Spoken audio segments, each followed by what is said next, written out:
night right then in the desert. The Psalms that we read, actually, some of the Psalms are called the Psalms of the Ascent.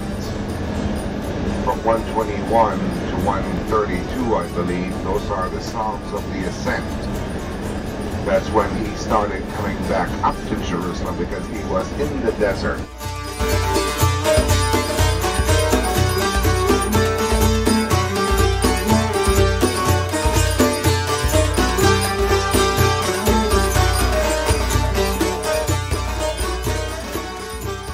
But you're still dealing with copies of copies, so how can you know that what we have is accurate? And I'll give you an example. In the New Testament, we do not have the original writing of Matthew, Mark, Luke, or John. They're long gone. The earliest fragment that we have is 125 AD. It's a small piece called the Rylands fragment, and it was found in the deserts of Egypt, and it's only one small piece, and it has some of John 17 and 18 on it. That's the earliest known fragment. Then there's copies of copies, and all of them have errors in them. So how in the world can we trust our Bible? Well, Janet and I did an experiment one time. We had a Bible study of 50 people that came to our house every Monday night. And Janet, we set aside 5 people to be the translation committee. They couldn't see what we were going to show. They had to be in another room. We wrote a poem, and we put it up on the board, and we told everybody they had to write this poem on a piece of paper, and they had to make mandatory 2 mistakes. They couldn't write it perfectly. They had to make mistakes. They had to make at least 2 mistakes: punctuation, spelling, capitalization, whatever, didn't matter. They could add 10 mistakes if they wanted to. Some people went way out and they made all kinds of mistakes.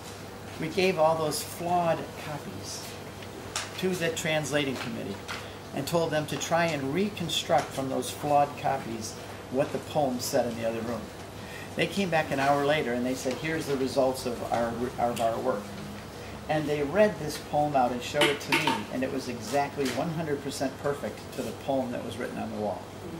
Now how did that happen? Well, maybe one person spelled God G-U-D, but everybody else spelled it G-O-D. So we'll eliminate that variant.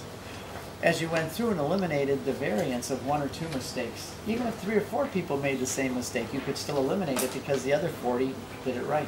And when you distilled it all down, it was perfectly accurate to the poem that we had written on the wall, although they had never seen an accurate copy. So what this shows us is that even though the scholars, even though they have only copies of copies and some with scribal errors in them, when you put them all together, you can go back and it's exactly what Paul wrote, exactly what Moses wrote, exactly what Matthew, John wrote. So this is, point is that when you were accused of having an old book that you can't trust, you just tell the people, do your homework first before you make a fool of yourself like this. The Bible is accurate, it's trustworthy, and God has preserved it down through the ages for us. And this is one of the big steps in that preservation and the affirming and confirming the accuracy.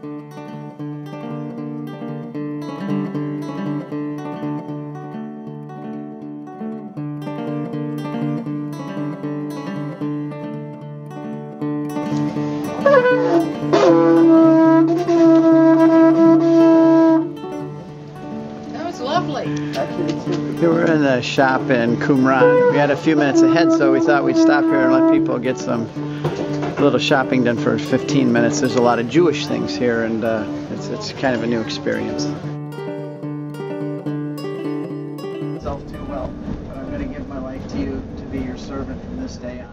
Problems that are part of the very fabric of Protestantism, nothing that you could extract out of it, nothing that you could get out, but it is part of Protestantism. And that is what started my journey.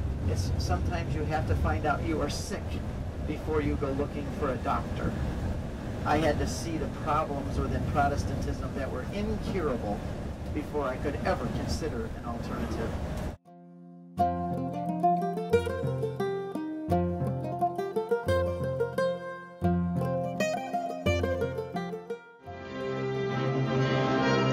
We could start with the Hasmoneans, who were the first to discover the advantages of this isolated cliff in the heart of the desert. And there they go. They're going to go a long way, but it's pretty quick. The cable car goes all the way up to the top, to the station. I'm going to zoom in on it here.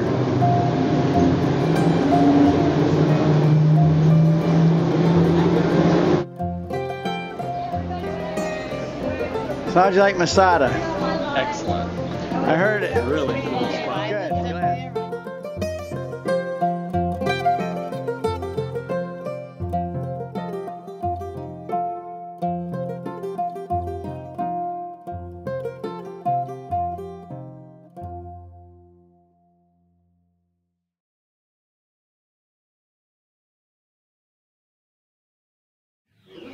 Okay, we're getting off our bus here in Jericho. This is our group getting off. Let's see where we're going.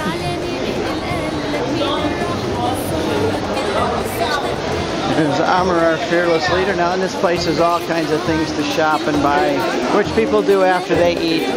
We have here the Temptation Dead Sea products and ceramics and jewelry. And we go up these stairs.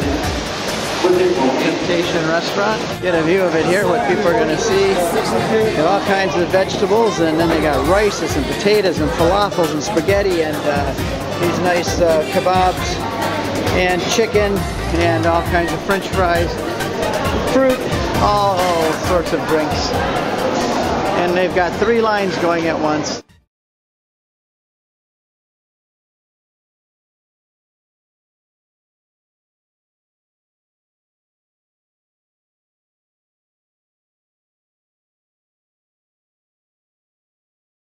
Oh, spin her around. I can't see her.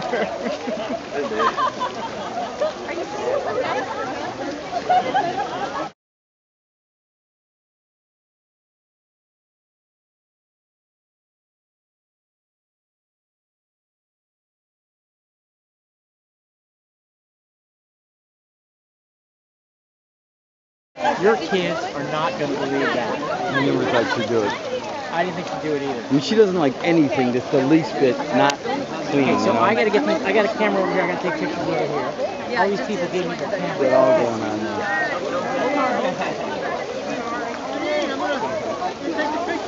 You guys got to put the mud on now. You're only going through half the experience if you don't do the mud.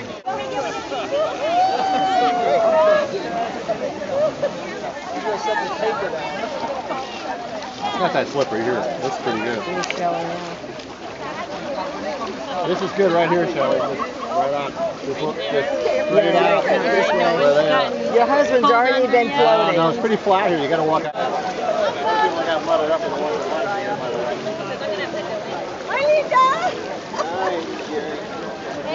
Here we got some mud puppies. Oh yeah. He's getting a picture of us. Oh wait, this is like before and after.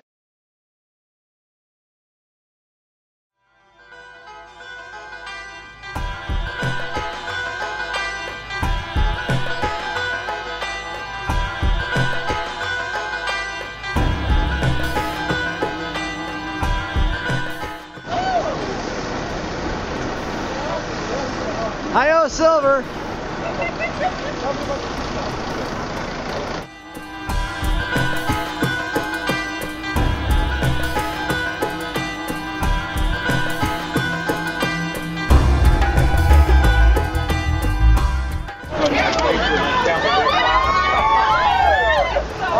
Hang on, sister.